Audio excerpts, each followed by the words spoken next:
বিজেপিক সহায় কৰিবৰ কাৰণে যদি AIDF এবাৰ অকলে খেলে তেতিয়াহ'লে বদৰুদ্দিন আজমল হ'ব অসমৰ ইতিহাসৰ আটাইতকৈ ভয়ংকৰ খলনায়ক।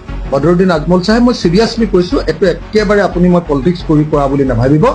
আজমল চাহেব সঁচাকৈ অসমৰ ইতিহাসত আপুনি যদি ভাল নামত থাকি যাব খোজে তেতিয়াহ'লে অনুগ্ৰহ কৰি আপুনি AIDFটো ভাঙি দিয়ক আৰু তেখেতে অলপ ল'ৰা ছোৱালীবিলাক পঢ়োৱা যদিও সেইটো বেপাৰ, তথাপিও তেওঁ অলপ শিক্ষাৰ বেপাৰটো অলপ ভালকৈ কৰিছে। এটাই কথা কওঁ যে AIDF সম্পৰ্কে মোৰ চূড়ান্ত কথাটো ফাইনেল ষ্টেটমেণ্ট যে AIDF এটা মুছলমান সাম্প্ৰদায়িক দল আৰু এই মুছলমান সাম্প্ৰদায়িক দলটো থকাৰ কাৰণে অসমত হিন্দু সাম্প্ৰদায়িক দল বিজেপি আৰু RSS গঢ় ল'ব পাৰিছে, শক্তিশালী হ'ব পাৰিছে। সেইকাৰণে আমি এই মুছলমান সাম্প্ৰদায়িক দলটোক ভাঙি দিব লাগে। মই সেইকাৰণে একদম মোৰ পৰামৰ্শটোৰ সমান আৰু ভাল পৰামৰ্শ AIDF কাকো দিয়া নাই।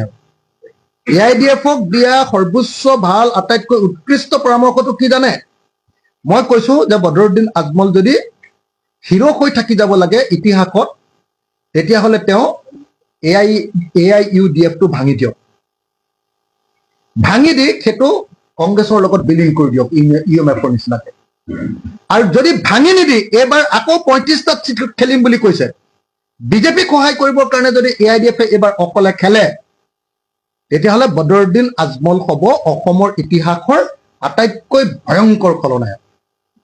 সেইকাৰণে বদৰুদ্দিন আজমল চাহেব ডাঙৰীয়া, তেখেত যিহেতু মৌলানা, তেখেতৰ প্ৰতি সেইকাৰণে ধৰ্মীয় গুৰু হিচাপে আমাৰ সকলোৰে শ্ৰদ্ধা আছে আৰু তেখেতে অলপ ল'ৰা ছোৱালীবিলাক পঢ়োৱা যদিও সেইটো বেপাৰ, তথাপিও তেওঁ অলপ শিক্ষাৰ বেপাৰটো অলপ ভালকৈ কৰিছে, হয় নহয়? তেখেতৰ প্ৰতি সেইকাৰণে অলপ আমাৰ ভাল ভাৱ আছে।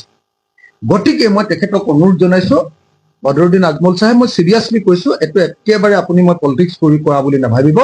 আজমল চাহেব সঁচাকৈ অসমৰ ইতিহাসত আপুনি যদি ভাল নামত থাকি যাব খোজে তেতিয়াহ'লে অনুগ্ৰহ কৰি আপুনি AIDFটো ভাঙি দিয়ক।